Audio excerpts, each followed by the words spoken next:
սիրելի հայրենակիցներ, ես երկու հայտարարության եմ ուզում անդրադառնալ, որոնց հեղինակների պորտը ոնց որ թե Լյուբլյանկայում են կտրել, FSB-ի շտաբ կվարտիրայում, որը գտնվում է Մոսկվայում։ Առաջինի անունը Արշակա, աշխատում է Էջմիածնում, բայց այս վերջերս հայտնի է ուրիշ կարգավիճակով։ Ինչ է ասում Արշակը։ Ասում է Պապ թագավորի հետ համեմատության մեջ գտնվել փափագող անձիկ պետք է նաև ուշադրություն դարձնեն, թե Պապ թագավորն ինչով ավարտեց, ուշադիր, թե Պապ թագավորն ինչով ավարտեց։ Հիմա մյուս հերոսին անդրադառնամ, նույն ինքը Սամվել Կարապետյանին։ Մի փոքրիկ խմբակ այդ Հայաստանի Հանրապետության ենթադրում եմ ընտրված վարչապետն է եւ մենք իշխանությունը մոռանալով հայոց պատմությունը հետաքրքիր է ինչ է ստացել հայոց պատմության առարկայից քննությունը պարոն Կարապետյանը դպրոցում կամ սովորել է արդյոք դպրոցում հայ եկեղեցու հազարավոր տարիների պատմությունը հարձակվել է հայ եկեղեցու վրա հայ ժողովրդի վրա ես միշտ եղել եմ հայոց եկեղեցու կողքին ու հայ ժողովրդի կողքին եթե քաղաքական գործիչներին չհաջողվի ապա մենք մեր ձևով ենք մասնակցելու այս ամեն ինչին։ Այսինքն ինչ է սա նշանակում։ Եթե ոչ, Հայաստանի Հանրապետության օրինական իշխանության դեմ բռնության գործադրման,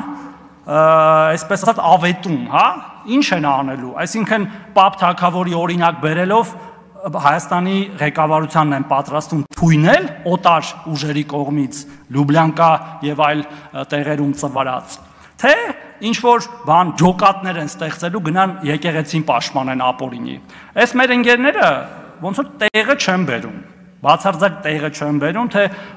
ովքեր են Հայաստանի Հանրապետությունում եւ թե փիղը ինչ թռչուն է, հարգելի գործընկերներ։ Եվ ես չեմ ուզում տենց սպառնալիքների տոնով ասեմ բան եւ այլն, բայց Հայաստանը պետություն է ու դառնում ավելի ուժեղ պետություն եւ պետական ինստիտուտները ոչ միայն խոսքով, այլև գործով արձագանքելու են ցանկացած խոսքի եւ գործողության նման ընկերների եւ իրանց խմբակների իսկականից արդեն խմբակների կողմից։ Ես ուզում եմ, որ մեր ժողովուրդը հանգիստ լինի այս առումով, մենք մեր տեղում ենք, մեր պետական ինստիտուտները տեղում են եւ ոչ մեկ կլինի դա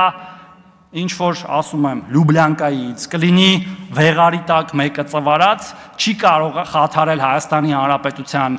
կայունությունը, սահմանադրական կարգը եւ Հայաստանի Հանրապետության ժողովրդի կողմից իշխանության իրականացումը։ Եվ այս ամեն ինչը իրանք են տանում այդ դաշտ, բայց պատասխանը լինելու է անհամաչափ, հարգելի հայրենակիցներ, շնորհակալություն։